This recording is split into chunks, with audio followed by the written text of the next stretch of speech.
सारी ध्यान साधना है वो मन की ही है। तो जब तक उस 88% पे काम नहीं करेंगे तो चेतन चेतन से बात, क्योंकि जब मृत्यु घटेगी, मूर्छा आती है, क्रोध आता है, काम आता है, तो हम अवचेतन में उतर जाते हैं। ये जागरण जब तक आपके हमारे अवचेतन में नहीं जाएगा, और तब तक बात पूरी बनेगी नहीं, क्योंकि चेतन पे तो खूब समझ आता है कि अच्छा है, ध्यान भी है, सब कुछ है।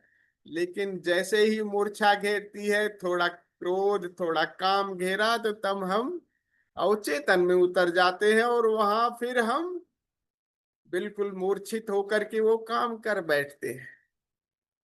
इस जागरण को अवचेतन में उतारने के लिए ओशो ने बहुत प्यारी प्यारी विधियां दी हैं। क्योंकि बुद्ध से जब बुद्ध संबोधि को उपलब्ध हुए, तो उनके शिष्यों ने कहा, जो उनके साथ यात्रा कर रहे थे, कह रहे हैं, भंते क्या मिला आपको, क्या मिला बताइए। बहुत आपके आनंद की, आपके आसपास का जो ऑरा है, इतना इतना अब हमें सुकून दे रहा है कि आप कुछ बताएं, कुछ तो घटित हुआ है। और वो मिला क्या?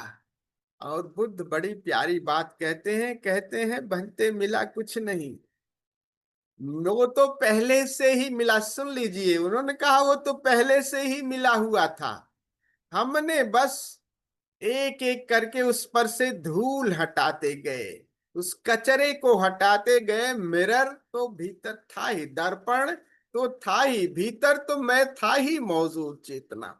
और उसके बीच में जो मन का जो पूरा कचरा है, वो जो था, उसको मैं हटाता गया। तो ध्यान की सारी प्रक्रिया क्या है? मन की है, मन की खुदाई ही है।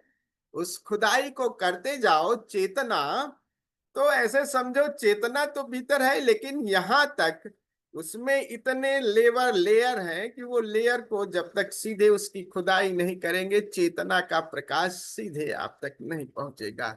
उस मन की खुदाई और इसकी कंडीशनिंग इतनी सरल नहीं है। कितनी यात्रा किए हैं हम, वो पूरी कंडीशनिंग है। वही आपका 88% हिस्सा है। उसी पे हम आने वाले दिनों में काम करेंगे। और उसमें जो सबसे प्यारी विधि है, और बुद्ध पर बोलते हुए उसको कहते हैं, वो विपश्यना, वो देखना मात्र अब काम नहीं करेगा कि देखते देखते आप सब अवचेतन में उतर जाएं। क्योंकि अवचेतन इतना कचरा भरा हुआ है, इतना दमन भरा हुआ है कि सीधे, अब सीधे उतरेंगे तो पागल हो जाएंगे। तो जानबूझ के थोड़ी देर पागल हो जाते हैं, जानबूझ करके थोड़ा, ताकि अवचेतन हमारा ओपन हो जाए। और जैसे अवचेतन ओपन होगा तो उसको उलीच दें। और उलीचने के लिए हमने पहले सक्रिय ध्यान किया, लेकिन वो सक्रिय ध्यान चेतन मन से ज्यादा नीचे नहीं जा रहा था। तो अभी हम कुछ अवचेतन पर, अवचेतन को और साफ करने की जो विधियां हैं, उसकी 2 विधियों को हम आने वाले 6 दिनों में करेंगे, 3-3 दिन। तो प्रथम जो है वो देववाणी ध्यान।